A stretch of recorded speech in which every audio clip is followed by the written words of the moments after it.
All right, long time no see.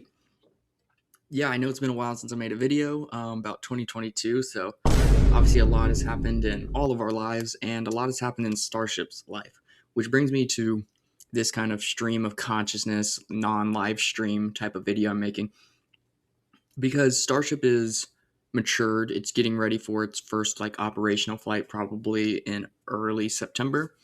It'll launch some Starlinks and go orbital and try to catch the ship. And the reason I want to talk about this is that it's kind of difficult to find our bearings on what we think the future will be right now in the launch world because we've had Vulcan and New Glenn take way longer to ramp up than we thought. Starship kind of involved in that as well. Um, and then I think most people weren't ready for the conversation around ramping down Falcon 9 when it has been, single handedly holding up the Western launch world for years to this day. And tied to it is Crew Dragon, which is the only operating crew vehicle. Um, and so there's kind of a lot to say about those conversations, but there's a lot of anxiety about launch. And I think before we talk about Dragon, before we talk about the other upcoming launch vehicles, be they New Glenn, Neutron, Relativity, Terran R, Nova, Firefly's Eclipse, the elephant in the room is Starship. And getting some kind of prediction and picture about what Starship's next 3 to 5 years look like, I think really shapes the rest of that image. I built this calculator that is, it basically shows you how often Starship launches based on a number of variables. Um, and this is the advanced mode. The basic mode is way simpler to get, but I'll kind of walk you through this advanced mode that I'm going to use here. You can change how many times your ship can be reused here with the lifespan. I'm having it at 1 right now because we're starting off. So basically, it's not reusable. And the booster, not reusable. Um, and the reason for that is I think even if they catch this next one, which isn't a guaranteed, although my prediction is if they commit to a catch, they will catch it. But I don't think they're going to reuse it fast at all because they're going to want to tear that thing apart. And of course, the booster, they're not catching. When they do, I'm saying it's a 2-month turnaround for the ship, not because they can't go faster, but because there's not much of a need slash, again, they're wanting to learn, especially about ship in the early days. Booster, I'm putting about 40.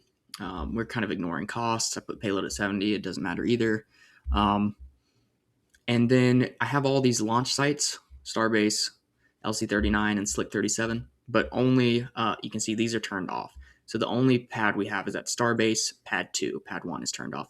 And I have the pad turnaround time at 30 days, and we're kind of ignoring placeholder costs.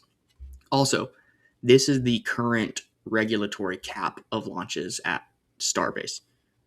So that can become a constraint. And what this system does is it gives you all the launches you can possibly have until you reach a constraint, like you can't have any more launches in 30 days, or you don't have a ship available, etc. And finally, you got a factory, and it's building 1 ship a month, 1 booster per month. So we're going to say it is September, and we launch September. So I'm going to say they don't launch in August. We get a launch in September. I'm saying they don't launch in October. And we get a launch in November. And again, I'm saying that, whether they catch the ship or not, they're basically not reusing it. And I'm just going to say the same for this. Let's say a tower isn't good for catch or something, or they just want to look at the ships a lot or deem them not worthy of reuse, something like that. And then I'm going to say they don't launch in December for the holidays. January of next year, it's 2027. We get a launch. Now they want to bring LC-39A online this year. I'm pushing everything back like 5 or 6 months just to do it. And yeah. But we will say, actually, to be honest, I was thinking I'm going to undo that and do, because I'm going to say they can reuse boosters starting next year. I'm going to really up it this next month, actually, to that they reuse a ship. this next ship that launches like January, February of next year, I'm going to say when they get it back, they'll eventually reuse it, maybe 60 days later, something like that. They reused the first booster they ever landed, so I don't think it's out of the question they reuse the first ship eventually, especially the second. And this would be the theoretically third or fourth. So, all right. And yeah, we're limited by that 30-day pad turnaround. I'm going to leave it for now. Just to kind of suppress things for a while. We're getting on to March, April, and then what I'm going to do is for May is when that pad will come on, LC39A. And what you'll see is we should get 2 launches here. All right. And I think this would be when they do like the refilling test. If not this one, then the month after. They'll probably ship a booster and a ship over. And since we're reusing it, it's like once they get reuse going, that 1 or 2, that allows them to build and ship it over to Florida, launch in April. Then in May, boom, they can launch both of them. And we get 2.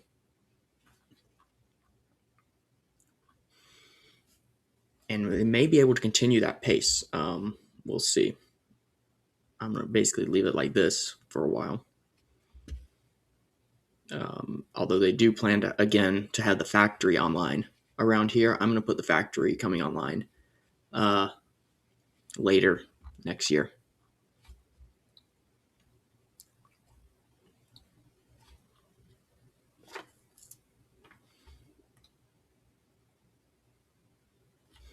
Yeah, they're able to keep it up going. I mean, how many ships do we have? We're keeping steady with 2 of each. Boom. Boom. And now let's bring on the factory. We're doing 16 launches next year. It just seems like so much. But it's hard to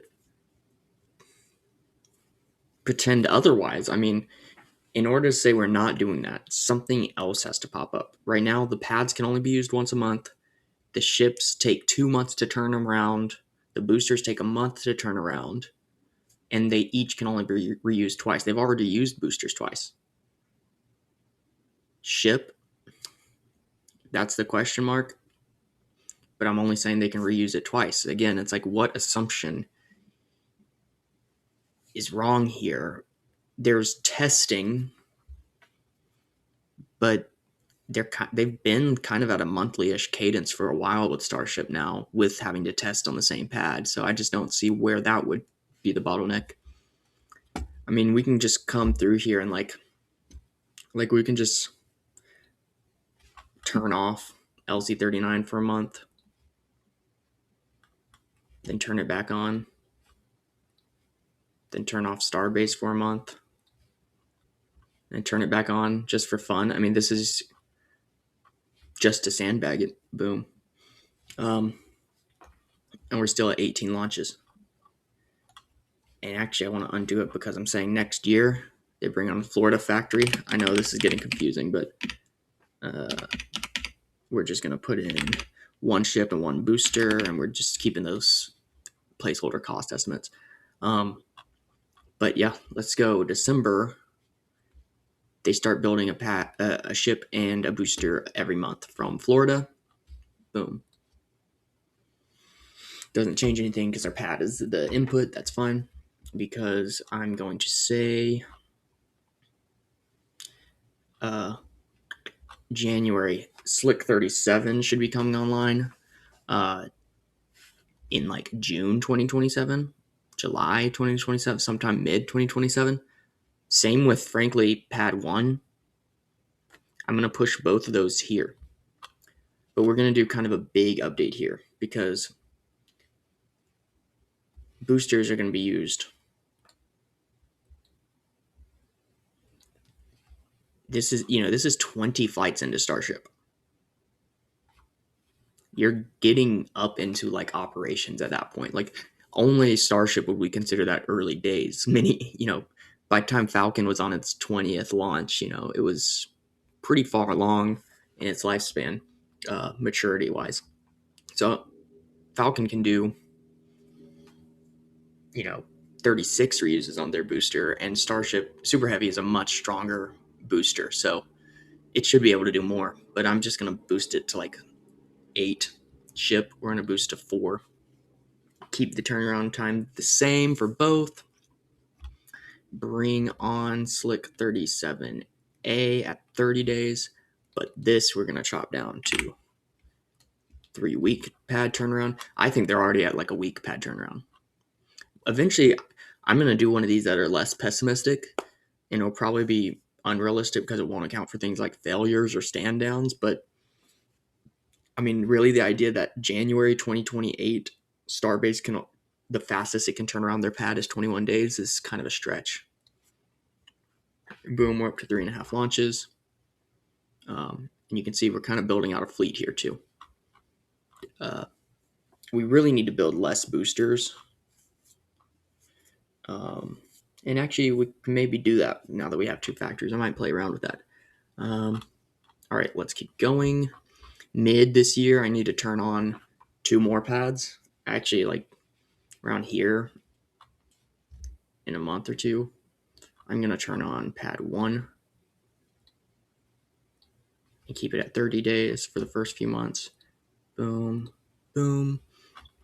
And now we're going to chop Slick this one down to 21 days, 21 days, 21 days. So 3-week pad turnaround on our 4 pads.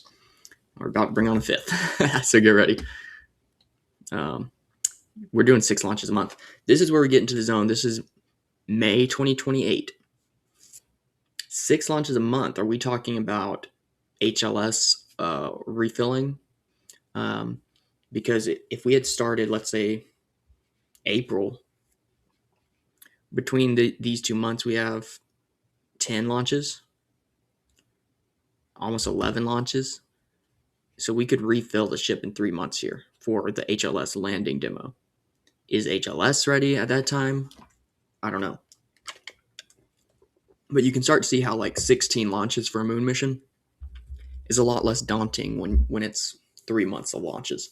And this is when you can only reuse a booster 8 times, only reuse a ship 4 times. And it takes 2 months to turn it around. And you can only launch on a pad every 3 weeks. I think they're going to be better than that in May 2028, but we'll see. Let's keep it here. And July, we'll bring in Slick 37B and keep it at 30 days. Everything else is looking good. I'm going to bump our payload up to 100 tons now.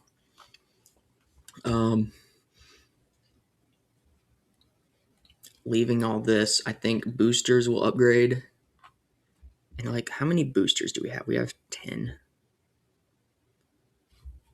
going to say boosters can do 10 flights mid 2028. Ship fleet size. So this is where I start talking about like they would never allow that to happen. So we're going to drop that down to 0. But actually, we have more pads out in Florida. We have 3 pads in Florida. We're going to keep this up to 1. But bring Starbase up to making 2 ships per month. No boosters. For at least, like, we can just toggle this on and off and say they make a booster every quarter. So I just need to turn this on every 3 months. I need to make it where I can put less than 1 here. I just haven't updated the calculator. So all our pads are looking good. I'm going to wait a few months on that. All right, let's go. Boom. Boom. And now we're up to 3 weeks on every pad.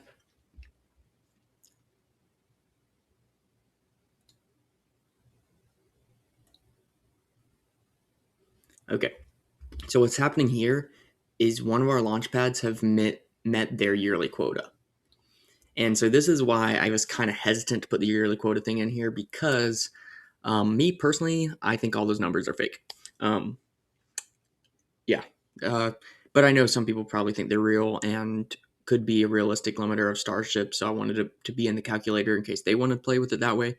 To me, SpaceX has the political capital, and with their ties to the Artemis program, etc., there's like not a world where they wouldn't have foreseen, hey, coming up in the next few months, we're going to hit our cap at Slick 37 and talk to the Air Force and get that raised. They would get a waiver. They would get it raised permanently.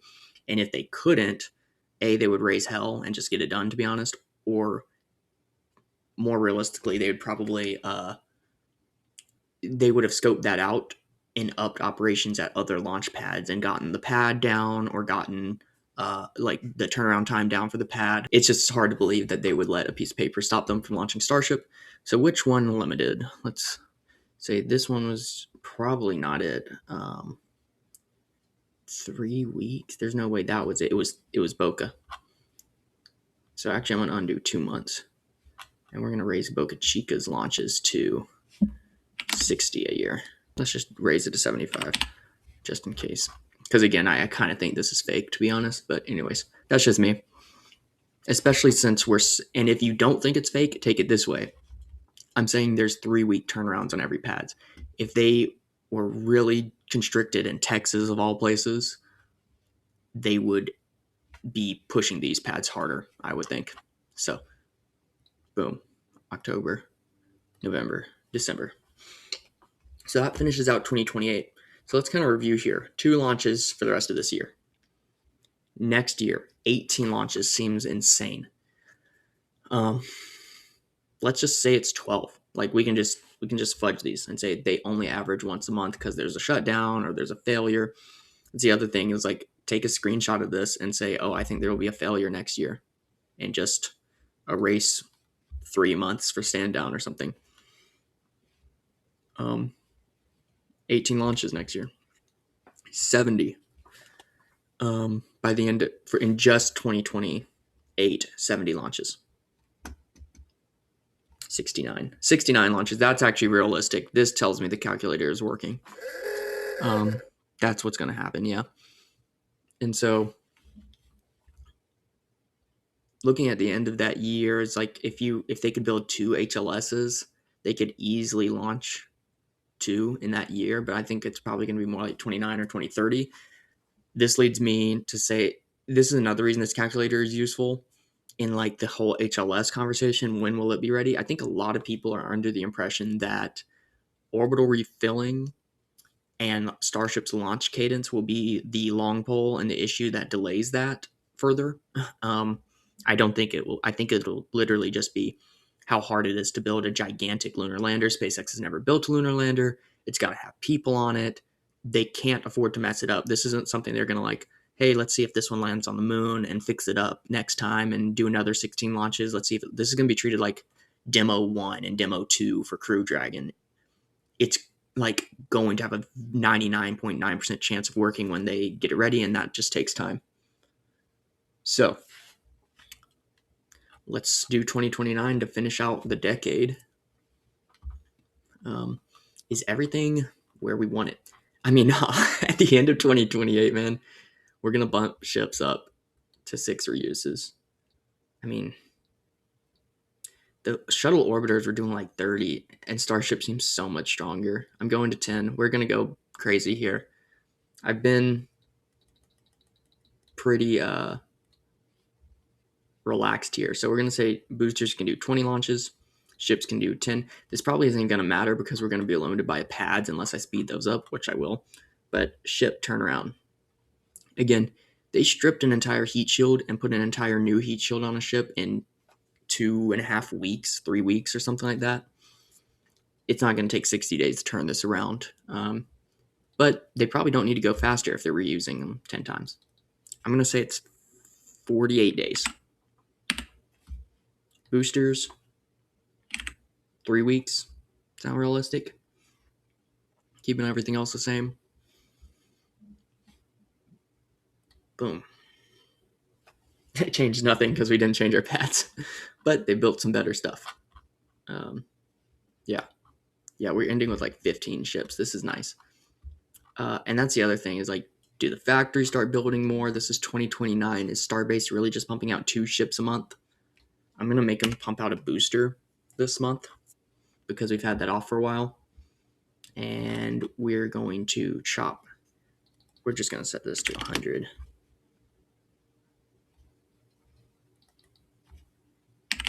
They're going to allow a launch a week there. And we're going to say 120 here. And we're going to go 2-week turnaround in Texas, 2-week turnaround, Slick 37. Has like a glitch where you have to click on another cell. Okay. 10 launches a month. Boom, there's a lunar lander for you with 2 extra launches that quickly. And pad is still our limit. We're still like stocking up on everything. Oh yeah, I built 2 boosters there. I'm going to bump that back down to 0. We're going to say they lock in now at LC39.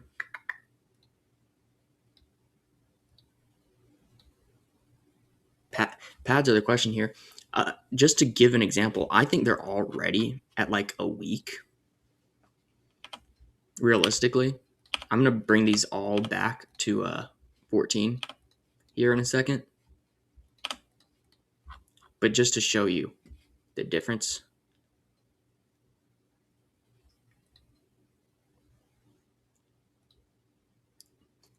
That's a lunar lander every month if you wanted to. Are they able to build Starlinks that fast? Are they able to build AI links that fast? AI links, I don't know what they're calling it. Starmind. What else? Star Shield. They have direct to cell. They have the refilling flights. That's a Mars window year. So they have stuff, and then of course, customers, they can always reach out to customers if they don't have internal stuff to launch. I think the question will be, do they? So I'm going to undo that and go back to 14. And again, I think they already could push these pads to about a week if they wanted to. Commodities is a question there, but in terms of like the actual pad, so in 2029, they could probably do better than that. Probably like 3 or 4 days. That's what they do on Falcon pads now. All right, we'll just keep it like this. Boom, boom, boom, boom. All right. 2029, we have 125 launches. And that brings us to the end of the decade here. Let's quickly talk about 3 implications here. And it returns to what I was speaking on earlier with anxiety around launch availability, anxiety around crew capability with Falcon 9 retiring and Crew Dragon phasing out. And then we'll talk about some HLS implications. So we're just going to pretend that next year it only launches once a month. So there's 12 launches next year. Let's first cover crew anxiety. Who's going to bring crew to orbit if Crew Dragon goes offline? My first answer is extremely boring. It's Starliner. Starliner is a crew capsule that has brought crew to orbit successfully-ish, and didn't bring them down, which I think was the right choice. But had it brought them down, they would have been fine. It landed all right. The work left to iron out the serious kinks that Starliner has had is way less than the work to like build a new crew capsule from scratch for a company like Rocket Lab or Blue Origin or anyone else. Second off, Blue Origin is making a space vehicle. We know that. So that's going to come online at some point, and Crew Dragon is flying until like 2030, 2032. That's, I don't even know, what is 2026? 7 years? It's not inconceivable that Blue Origin could have a crew vehicle by then, especially since before then, they will have a crew HLS lander, so they will have experience with crew systems, and they've made a crew capsule before in New Shepard, albeit a very simple one. So those two exist, but I want to also look at this. We used to put people on the first launch of like Space Shuttle, which had no abort system, no parachute landing. It was stupid, and we shouldn't do that again. But our requirements have gone way up. The safest crew vehicle humans have ever flown on is Crew Dragon and Falcon 9.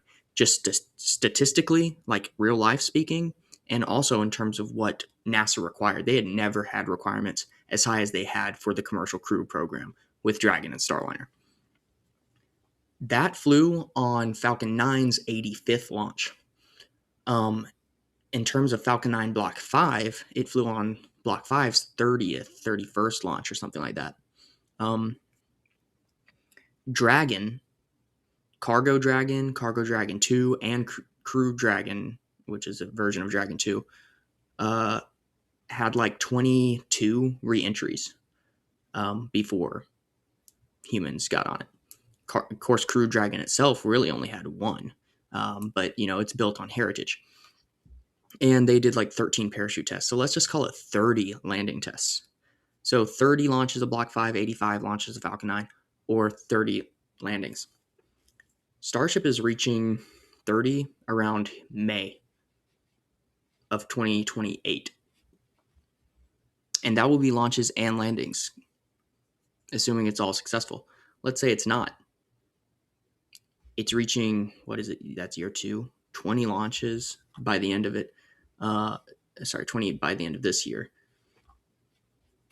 And 70 by the end of that year. So it's going to be at 90 here. This is 2028, December 2028.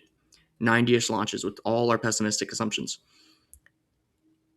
If we're at a point where Starship has launched like 90 times and it's been successful like 88 or 89 times, the last 80 were successful, the last 75 landings were successful, that is a statistically safer vehicle, undoubtedly, than Falcon 9 and Crew Dragon were when we launched people on it.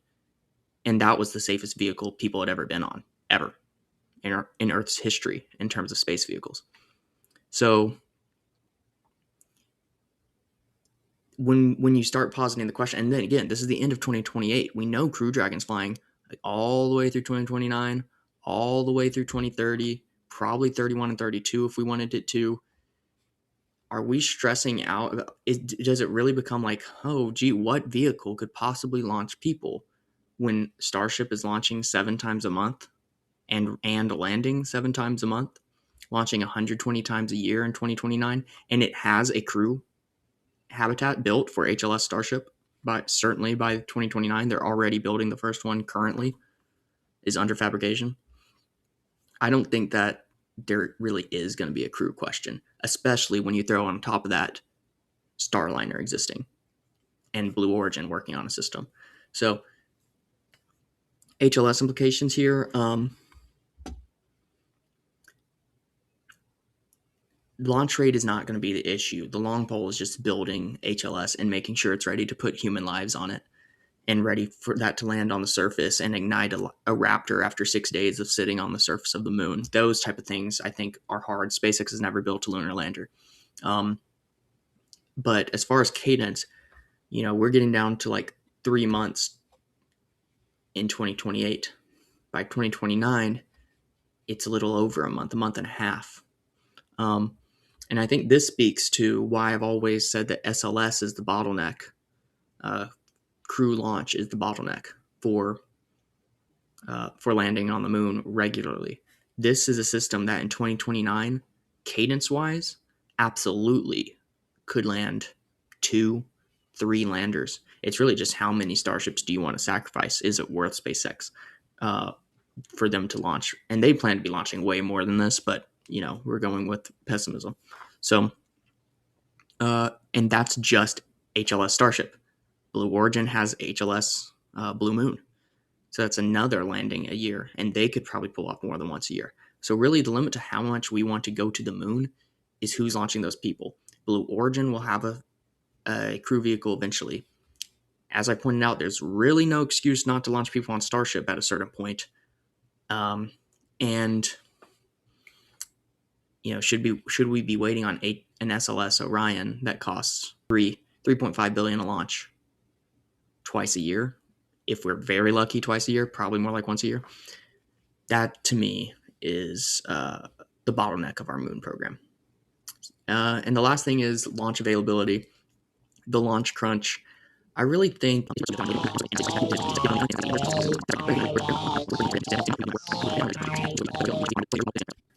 two other quick things this allows us to take a look at is some very rough estimates on price, but more importantly, it allows us to investigate Starship's heat shield being a bottleneck or a dead end. This is another like anxiety around launch discussion, which is this belief that tiles basically are dead end technology for Starship. And I think this kind of pessimistic timeline we just laid out really shows how it's not. Well, currently, just does the heat shield work? Yes. Every reentry it's done has been successful.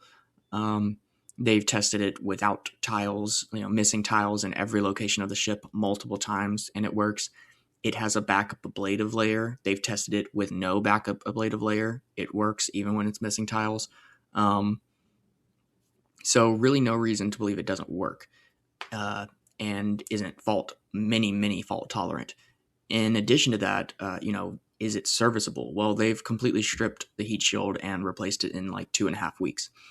I never got to 2.5 week turnaround. The fastest ship turnaround I showed in this entire timeline was 48 days. That's longer than it takes them to build a ship currently from whole cloth. So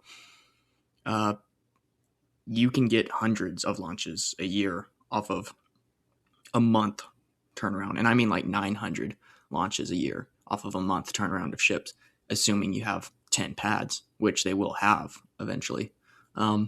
Off 5 pads, you can easily do a launch a day. So I don't think that heat shield is the issue. And just to comment on the pricing stuff, you can see here, I didn't really even go into price estimates on this. You can look at the video and see what I have in there. I put $35 million to build a ship. Current estimates are 30. I put $80 million to build a booster. We have no idea what that costs. And at the end of 2028 here, we were only doing 4 ship reuses, 10 booster reuses, a 2-month turnaround on ship, a 1-month turnaround on booster, and a 3-week pad turnaround. And we were getting like a total, a marginal cost, which includes the pad refurb of $1 million, of like $30 million a launch.